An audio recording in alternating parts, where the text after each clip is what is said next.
नमस्कार, बहुत स्वागत है आपका। आप देख रहे हैं उत्तर मांगे प्रदेश। आपके साथ हूं मैं दीपा पाफिला। उत्तर प्रदेश में राहुल गांधी की भारत जोड़ो यात्रा का दूसरा फेज है और इसलिए राहुल गांधी की सिंहासन वाली रेस तेज है। बागपत में आज राहुल गांधी यात्रा कर रहे हैं। कल शामली के एलम से यात्रा का आगाज हो जाएगा। ऐसे में सवाल है कि आखिर 75 जिलों में से 3 ही जिलों पर फोकस क्यों है कांग्रेस पार्टी का, राहुल गांधी का। जाटलैंड राहुल गांधी की यात्रा यहाँ पर क्यों हो रही है और ये वही जगह है जहां किसान आंदोलन के दौरान भाजपा का सबसे ज्यादा विरोध हुआ। किसान बहुल ये इलाका है। ऐसे में राहुल की कवायद समीकरण साधने की है। आपको बताएंगे राहुल की यात्रा से जुड़े सभी समीकरण और यात्रा का असल मकसद क्या है। इसी पर आज करेंगे हमारे मेहमानों से चर्चा, लेकिन उससे पहले ये खास रिपोर्ट आपको दिखाते हैं।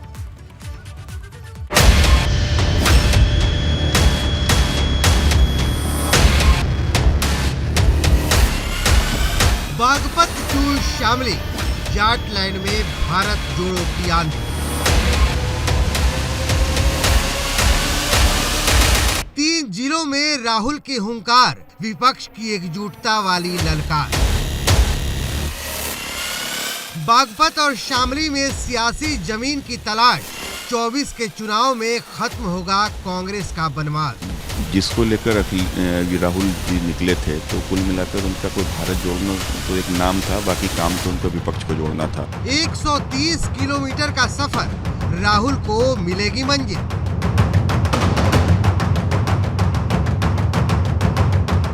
भारत जोड़ो पर भाजपा का वार, परिवार वाली कांग्रेस में भ्रष्टाचार। कांग्रेस पार्टी पूरी तरह से उत्तर प्रदेश से, देश से साफ है। भ्रष्टाचार के आकंठ में डूबी हुई पार्टी, एक परिवार की पार्टी है और केवल अपनों को लाभान्वित करने के लिए है। वो कुर्सी की भूख के कारण उनको परेशान होकर के दौड़ना पड़ रहा है। यूपी में राहुल गांधी का मिशन 24, जाटलैंड से निकलेगा जीत का रास्ता।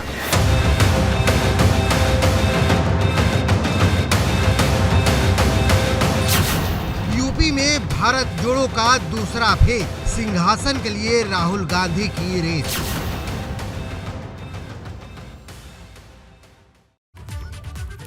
तो यूपी में राहुल गांधी की भारत जोड़ो यात्रा चल रही है। आज बागपत में राहुल गांधी की यात्रा लगातार चल रही है। बागपत में आज यात्रा पहुंची है। 50 से 60 किलोमीटर का ये पूरा सफर यहाँ पर तय करेंगे राहुल गांधी। और फिर जानकारी ये है कि कल शामली के एलम से यात्रा की शुरुआत हो जाएगी। कांधला, ऊंचा गांव और कैराना होते हुए राहुल गांधी की भारत जोड़ो यात्रा आगे गुजरने वाली है। और साथ ही देखिए, भारत जोड़ो यात्रा के समीकरण क्या है ये भी समझना अहम हो जाता है। 3 जिलों से होकर के राहुल की ये यात्रा उत्तर प्रदेश में होकर गुजर रही है। आज बागपत और शामली में यात्रा पहुंचने वाली है। वेस्ट यूपी में सपा का समीकरण मुस्लिम, यादव और जाट है। रालोद का मुस्लिम जाट समीकरण यहाँ पर चलता है। बसपा का मुस्लिम, जाट और दलित समीकरण यहाँ पर हर चुनाव में देखने को मिलता है। और तीनों ही पार्टियों का राहुल की यात्रा को समर्थन है। तीनों ही पार्टियों ने राहुल को शुभकामनाएं दी हैं इस यात्रा के लिए। और यूपी में इस वक्त सबसे कमजोर कांग्रेस पार्टी अभी तक के अपने दौर में है। और विधानसभा चुनाव 2022 में 2 ही सीटें कांग्रेस पार्टी जीत पाई। विधानसभा चुनाव 2022 में वोट शेयर कांग्रेस पार्टी का रहा 2.33%। और यूपी विधान परिषद में भी कांग्रेस का कोई मेंबर इस वक्त नहीं है। इतिहास के अपने सबसे बुरे दौर से इस वक्त उत्तर प्रदेश में कांग्रेस पार्टी गुजर रही है। और 75 जिले हैं, उनमें से सिर्फ 3 जिलों से होकर के ये यात्रा आगे बढ़ रही है। इसका मकसद क्या है, कितनी सफलता मिलने वाली है, इसी को लेकर चलिए बातचीत आगे बढ़ाते हैं, चर्चा करते हैं। डॉक्टर आशुतोष वर्मा, सपा प्रवक्ता, हमारे साथ जुड़ चुके हैं। उनसे भी जानेंगे कितना फायदा राहुल को इस यात्रा का मिलेगा। अशोक पांडे बीजेपी की तरफ से अपनी बात रखेंगे, वो भी जुड़ चुके हैं हमारे साथ। और सनोज मेरे साथ ही जुड़े हुए हैं, उनका भी रुख करेंगे। सनोज के पास चलेंगे और ताज़ा हालातों को जानेंगे। सबसे पहले भाजपा का ही रुख कर लेते हैं, अशोक पांडे जी का रुख कर लेते हैं। अशोक जी, राहुल गांधी की भारत जोड़ो यात्रा चल रही है। अभी थोड़ी देर पहले आपकी तरफ से प्रेस कॉन्फ्रेंस भी की गई। हमने सुना भी डिप्टी सीएम को, उन्होंने भी कहा कि सीमा को छू करके राहुल गांधी गुजर रहे हैं, यूपी के भीतर नहीं आ रहे हैं। ये डर है क्योंकि घुटने टेक चुकी है भारत जोड़ो यात्रा राहुल गांधी की उत्तर प्रदेश में। ऐसा आपको क्यों लगता है सर? क्योंकि कांग्रेस तो ये कह रही है कि भारत जोड़ो यात्रा यूपी को जोड़ते हुए, देश को जोड़ते हुए कांग्रेस पार्टी मजबूत होगी, इसीलिए की जा रही है। देखिए, आपको बता दें कि भारत जोड़ो यात्रा पे निकले हैं राहुल बाबा। मेरा ये मानना है कि लोकतंत्र में निश्चित तौर पे इस तरह की चीज़ें करनी चाहिए, कर रहे हैं, कोई बात नहीं। लेकिन चूंकि ये वही पार्टी है जिसके नेतृत्व में ही भारत पाकिस्तान का बंटवारा हुआ था धर्म के नाम पर। राहुल गांधी साहब, अगर आपको भारत जोड़ो यात्रा करनी थी तो आप इस्लामाबाद से किए होते, हम लोग तो बड़ाई करते।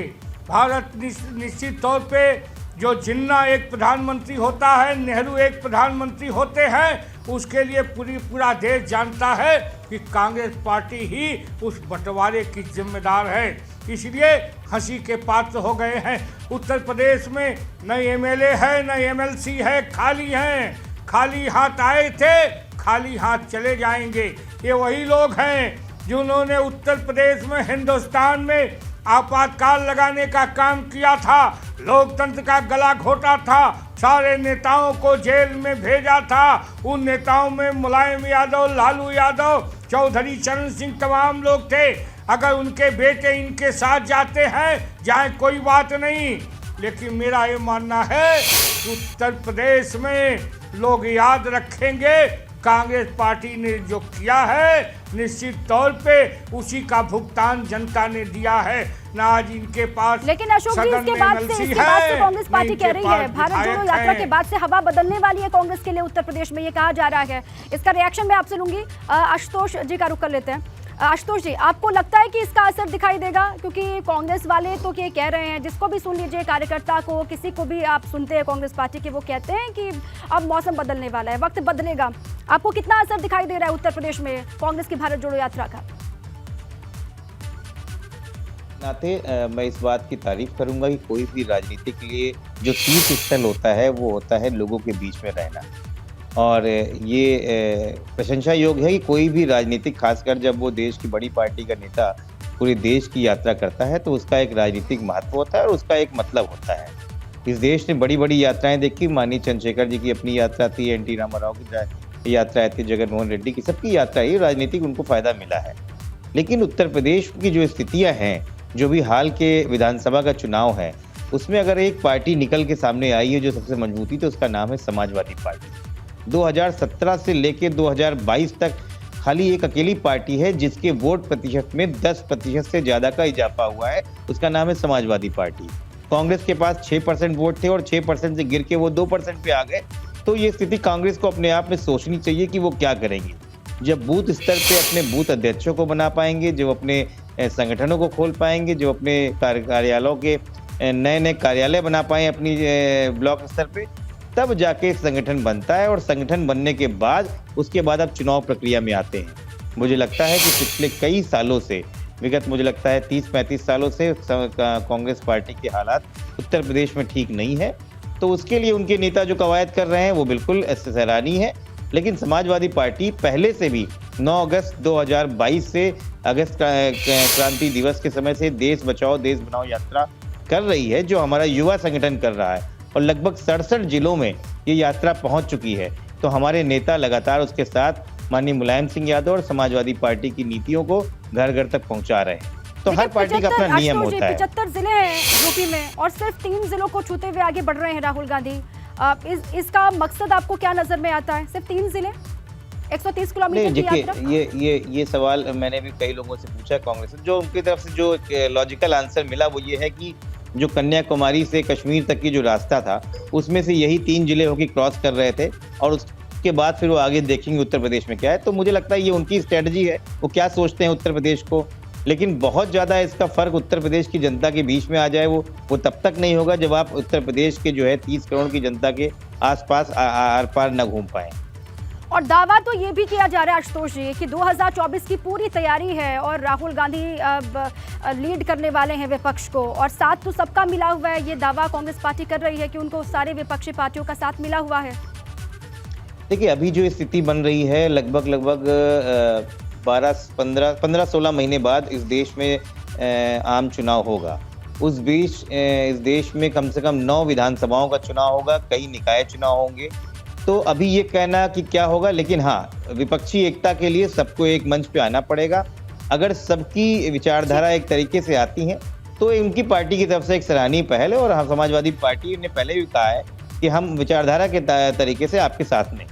बिल्कुल ठीक है, आप रहे हमारे साथ। सनुज का रुख कर लेते हैं। सनुज मौके पर लगातार मौजूद है, वो कवर भी कर रहे हैं राहुल गांधी की भारत जोड़ो यात्रा को। सनुज, कहां पर ये यात्रा पहुंची और कितना असर आपको वहां पर दिखाई दे रहा है? कितना जन समर्थन राहुल गांधी के साथ जुट रहा है? भीड़ कितनी बढ़ रही है? कहां पर आपकी मौजूदगी और कहां पहुंची यात्रा, बताएं।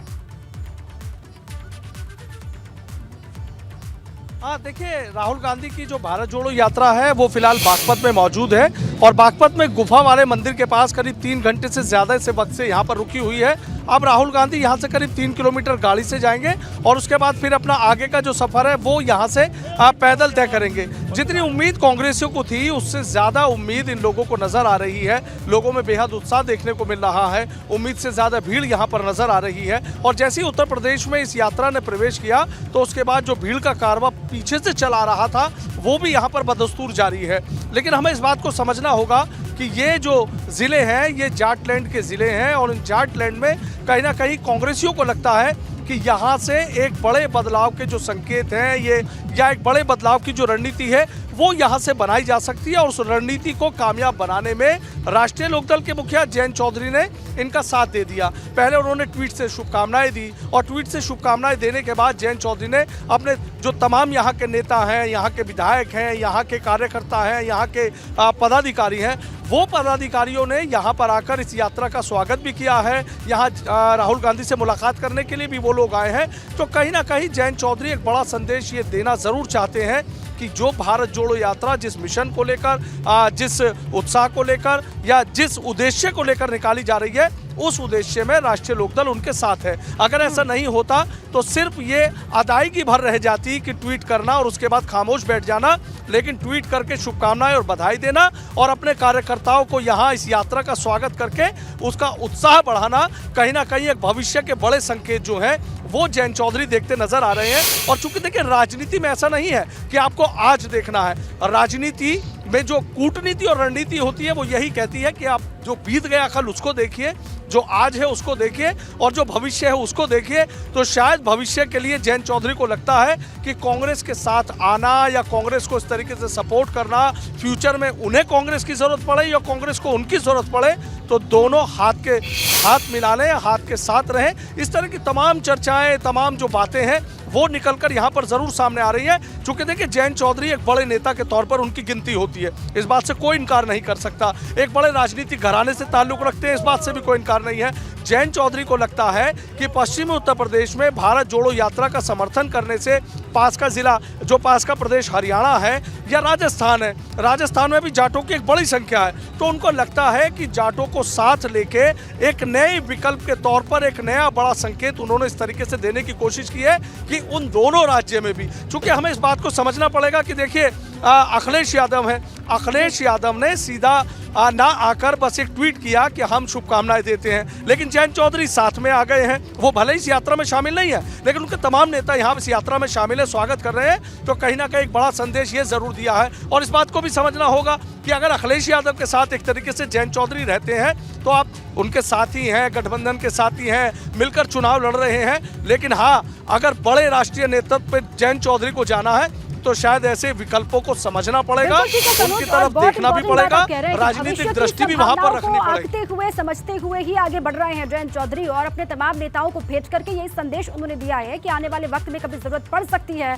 तो हाथ थामने में देरी भी नहीं होगी। इससे ये समझ में आता है। आप रहे हमारे साथ अशोक पांडे जी। देखिए, बहुत बड़ी संख्या में जितनी उम्मीद कांग्रेस पार्टी को इस भारत जोड़ो यात्रा से है अशोक जी, उतनी ही उम्मीद वेस्ट यूपी के लोगों को इस भारत जोड़ो यात्रा से भी दिखाई दे रही है। ये सनुज बता रहे हैं, वहां पर बहुत बड़ी संख्या में लोग जुड़ रहे हैं, इसका हिस्सा बन रहे हैं। अशोक जी, आपको डर तो नहीं लग रहा? देखिए, हम इसलिए डर नहीं रहे हैं कि एक नारा आया था, यूपी के दो बेटे यूपी के एकजुट हुए थे और जब चुनाव हुआ था तो 2 बेटों का आकलन हो गया था। यही बेटे हैं ना, यही बेटे हैं जो आज अलग अलग होके एक दूसरे को चिट्ठी लिख रहे हैं, आमंत्रण दे रहे हैं कि आओ शामिल हो जाओ, जाओ भाई शामिल हो जाओ। ये वही लोग हैं जो जम्मू कश्मीर में जो हम ला रहे थे कि 70 धारा उसे हटाते, ये लोग विरोध करने वाले लोग हैं। तलाक तलाक तलाक का विरोध करने वाले लोग हैं, हमारी हर नीतियों का विरोध करने वाले लोग हैं। ये तो वही लोग हैं जब कोरोना संक्रमण काल में 80 करोड़ लोगों को अन्न हम दे रहे थे, उसकी निंदा कर रहे थे। ये वही लोग हैं जब हम लोगों को वैक्सीनेशन करा रहे थे, उसकी निंदा कर रहे थे। जाओ भाई, शामिल हो जाओ, जनता हमारे साथ है, और जनता जिसके साथ है, जिसका हाथ हमारे हाथ है, निश्चित तौर पे उसी की सरकार बनेगी। हम कोई भयाक्रांत लेकिन समर्थन तो दिया है ना अशोक जी, समर्थन तो अखिलेश यादव ने दिया है, शुभकामनाएं भेजी है उन्होंने राहुल गांधी के लिए, भारत जोड़ो यात्रा के लिए। अशोक जी, अरे ये लोग तो यूपी के दो लाल एक साथ मिलकर चुनाव भी लड़ चुके हैं। यूपी के दो लड़के, क्या हो गया?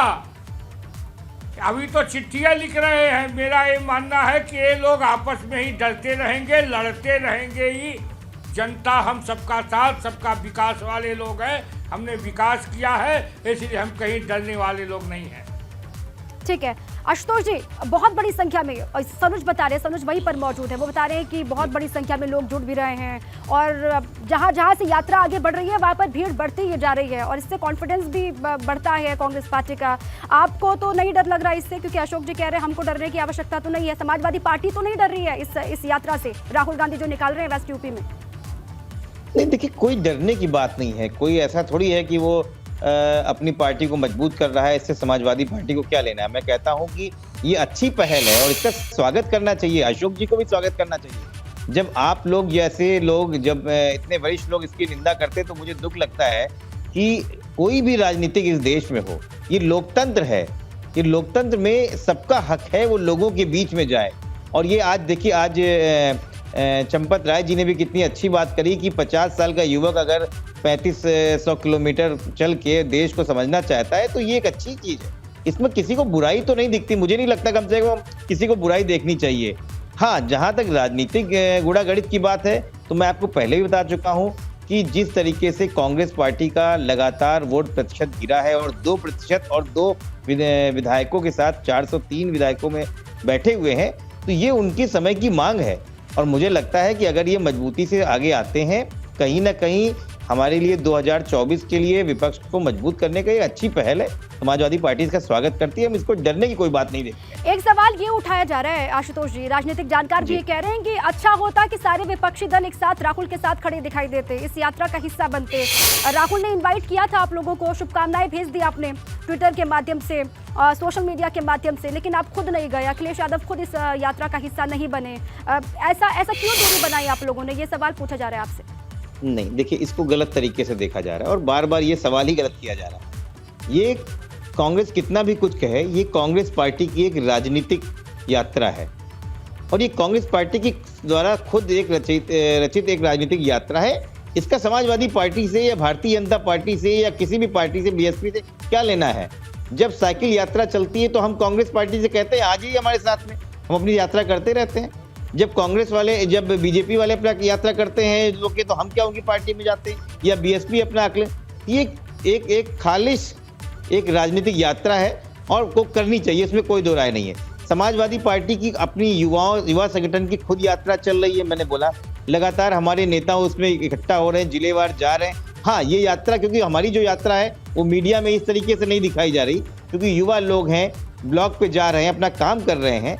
तो मुझे नहीं लगता इसमें समाजवादी पार्टी का क्या रोल है। उन्होंने हमसे कहा कि भाई ये चिट्ठी आई, आपको आना चाहिए। हमने कहा आपके साथ में है और आपकी विचारधारा देश की विचारधारा के साथ में है, तो हम लोग आगे जाएंगे। ये शुभकामनाएं दी हमने, इससे ज्यादा क्या है। 27 से पहले 2024 से आशुतोष जी, और ये कहा जा रहा है जो ये यात्रा निकाल रहे हैं राहुल गांधी, वो संदेश एक देने की कोशिश भी कर रहे हैं 2024 को लेकर। ये पूरी तैयारी 2024 की समझ में आती है, और ये सवाल इसीलिए उठ रहा है क्योंकि अगर 2024 में बीजेपी को पस्त करना है तो फिर सभी को साथ आना होगा, विपक्ष की एकता दिखाई देनी भी चाहिए। इसीलिए सवाल आप लोगों से पूछा भी जा रहा है कि अच्छा नहीं होता कि आप लोग सब साथ। मैं इसमें एक चीज छोड़ें, देखिए, किसी को पस्त नहीं करना है, किसी को हटाना नहीं है, इस देश को बचाना है। हमारा भारतीय जनता पार्टी तब भी थी जब उसके 2 सांसद थे, भारतीय जनता पार्टी आज भी है जब उसके 3 सांसद हैं। हमारा सिर्फ एक मानना है कि इस देश में जिस तरीके से देश के लोकतंत्र को खत्म किया जा रहा है, लगातार प्राइवेट सेक्टर को खत्म किया जा, आज अभी बोल रहे थे कि 80 करोड़ लोगों को अनाज दिया है। अरे 80 करोड़ लोग भुखमरी की कगार पे आ गए हैं, सरकार की मजबूरी है, राइट टू फूड को अगर अनाज नहीं देंगे तो भुखमरी आ जाएगी। ये उसकी बात नहीं करते हैं। तो देश में जिस तरीके से हमें देश को बचाना है, हमें किसी को बिल्कुल ठीक गिराना है। नहीं है। और हराने के लिए, बीजेपी को हराने के लिए आशुतोष जी, विपक्षी एकता का जीतना बहुत जरूरी हो जाएगा ना, और इसीलिए ये सवाल आप लोगों से पूछा भी जा रहा है। आप वो हैं एक हमारे प्रत्यक्ष साथ। तौर पे जरूरी ठीक है, ठीक है। यूपी में राहुल गांधी की भारत जोड़ो यात्रा का दूसरा फेज चल रहा है, और इस भारत जोड़ो यात्रा का कितना असर यहाँ पर दिखाई देगा, कितना फायदा आने वाले वक्त में कांग्रेस पार्टी को मिलेगा, इसी पर चर्चा हम लगातार कर रहे हैं। समाजवादी पार्टी से आशुतोष जी लगातार बने हुए, अशोक पांडे बीजेपी की तरफ से लगातार बने हुए, सनुज लगातार बने हुए मौके से। सबसे पहले सनुज का एक बार फिर से रुख कर लेते हैं। सनुज, देखिए सबसे बड़ा राजनीतिक महत्व रखता है उत्तर प्रदेश। 80 लोकसभा की सीटें यहाँ से आती हैं, 403 विधानसभा की सीटें आती हैं, लेकिन अब राहुल गांधी की भारत जोड़ो यात्रा सिर्फ 3 जिलों का चुनाव करती है। इसके पीछे आपको क्या मकसद दिखाई देता है, क्योंकि आप लगातार कवर भी करें, वेस्ट यूपी को आपने कवर भी किया विधानसभा के चुनाव के वक्त भी। आपको क्या दिखाई दे रहा है, 3 जिलों का चुनाव क्यों किया गया इस यात्रा के लिए? सनुज।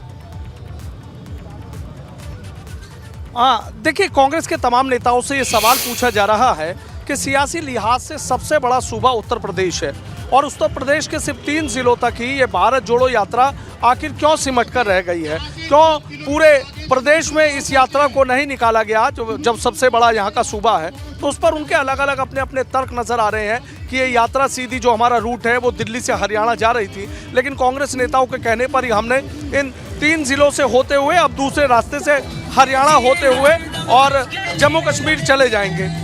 लेकिन कहीं ना कहीं इस बात को लेकर चर्चाएं जरूर हैं कि यदि ये पूरे उत्तर प्रदेश में निकाली जाती तो कहीं ना कहीं कांग्रेस को इसका फायदा होता। ये बात किसी से छिपी नहीं है कि कांग्रेस लंबे अरसे से उत्तर प्रदेश में हाशिए पर चल रही है। रायबरेली ने लाज बचा रखी है, बाकी और तमाम जगह कांग्रेस को दिक्कत नजर आ रही है।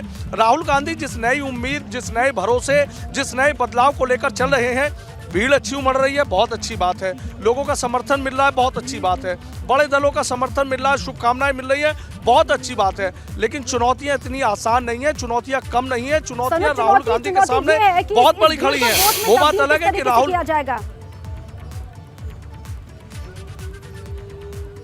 हाँ, देखिए, ये तो अपने आप में बड़ी चुनौती है कि कई बार आपने देखा कि तमाम नेताओं की रैलियों में बहुत ज्यादा भीड़ नजर आती है, लेकिन जब वोटिंग मशीन खुलती है तो स्थिति बदली हुई नजर आती है।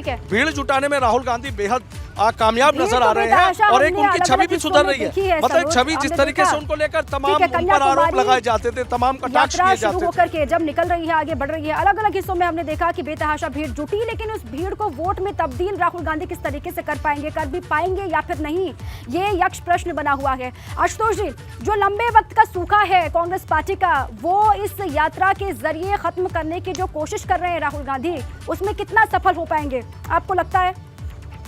नहीं, देखिए, मैं बार बार बिल्कुल, और देखिए, ये एक चित प्रचित चीज है कि इस देश की जितनी भी यात्राएं देखी, मैं आपको शुरुआत से यात्रा बताऊं, जब एनटी रामाराव जी ने पार्टी भी नहीं बनाई तब उन्होंने यात्रा करी, और तब 100, मुझे लगता है 200 सीटों में कम से कम 180 सीटें जीत के आए। उसके बाद जब जगन मोहन रेड्डी ने करी तब भी उन्होंने ऐसे ही किया। चंद्रशेखर जी ने हालांकि बहुत लंबी यात्रा करी, और लेकिन उनको 6 साल बाद उनको प्रधानमंत्री की कुर्सी मिली। तो लोकतंत्र में जब लोगों के द्वारा आप चुने जाते हैं तो लोगों का विश्वास होना आप में बहुत जरूरी है। अगर लोगों को विश्वास नहीं है तो आप कितनी भी बातें कर लीजिए, लोग आपको वोट नहीं देंगे, आपके साथ नहीं खड़ेंगे। मुझे लगता है कि ये समय की मांग है कांग्रेस पार्टी के लिए, और उस पार्टी के लिए हितकारी होगा। ये नुकसान तो नहीं दे सकता, हितकारी होगा। और उत्तर प्रदेश में इसका किसका प्रभाव पड़ेगा, क्योंकि अगर उत्तर प्रदेश को समझने के लिए एक अपने आप में बड़ा राज्य है, 30 करोड़ की जनता है, 80 लोकसभा सीटें हैं, और आपके पास मात्र 1 लोकसभा सीट है, तो मुझे लगता है कि कांग्रेस कोशिश कर रही है किस तरीके से हम लोगों को समझे। अगर एक बार उत्तर प्रदेश में यात्रा करती तो भले ही थोड़ा फर्क पड़ता। 3 जिलों में छू के यात्रा करने का मतलब सिर्फ और सिर्फ उसको कन्याकुमारी पहुंचना है, तो कैसे वो हरियाणा और हिमाचल प्रदेश से होके आगे जाएंगे, जम्मू कश्मीर तक जाएंगे, वो खाली है। बाकी इसका राजनीतिक लाभ मुझे नहीं लगता है कि कांग्रेस पार्टी को इसमें मिलने वाला है बहुत ज्यादा। ठीक है, अशोक जी, आपको लग रहा है कि इसका फायदा मिलेगा, क्योंकि सूखा खत्म होना है और जो सियासी जमीन खिसक गई है, लंबे वक्त से जो सत्ता से दूर है उत्तर प्रदेश में कांग्रेस पार्टी, इसीलिए ये कवायद भी की जा रही है, इसीलिए राहुल गांधी लगातार राज्य दर राज्य गुजर भी रहे हैं, जा भी रहे अपनी यात्रा को लेकर के। यूपी में आपको क्या लग रहा है, कोई फायदा मिलेगा आने वाले वक्त में, या फिर ये यात्रा निकालने से भी कांग्रेस पार्टी को कोई फायदा होने वाला नहीं है उत्तर प्रदेश में? देखिए, पहले तो समूल होता है, पदयात्रा से पहले जनता का विश्वास जीतना। 70 वर्षों में कांग्रेस ने जनता का विश्वास हासिल जो था उसे ठुकरा दिया, नष्ट कर दिया। कई अपने कुकर्मों से आज ये दशा आ गई है। विधानसभा में दोनों सदनों में कोई सदस्य इनके नहीं है। साथ ही मेरा ये मानना है कि पहले जनता का विश्वास जीतिए, वरना आपका ये वनवास जीवन भर रहेगा। और जब उत्तर प्रदेश आ गए थे तो एक बार अमेठी में भी झांक लिए होते, जहां से हार गए थे, लेकिन जनता ने कभी एमपी तो बनाया था उनको वहां से। ठीक है, लोगों का भरोसा जीतना सर्वोपरि है। लोगों का दिल जीतिए, भरोसा जीतिए, उसके बाद चुनाव जीतने की बारी आती है, आप ये कह रहे हैं। शुक्रिया अशोक जी आपका भी, और आशुतोष जी आपका भी हमसे जुड़ने के लिए, चर्चा का हिस्सा बनने के लिए, और सनूज आपका भी शुक्रिया ताज़ा हालात से रूबरू करवाने के लिए। अब भारत जोड़ो यात्रा का कितना फायदा आने वाले वक्त में राहुल गांधी को मिलेगा, कांग्रेस पार्टी को मिलेगा, इस पर लगातार नजर होगी। बहरहाल उत्तर मांगे प्रदेश में अभी के लिए बस इतना ही।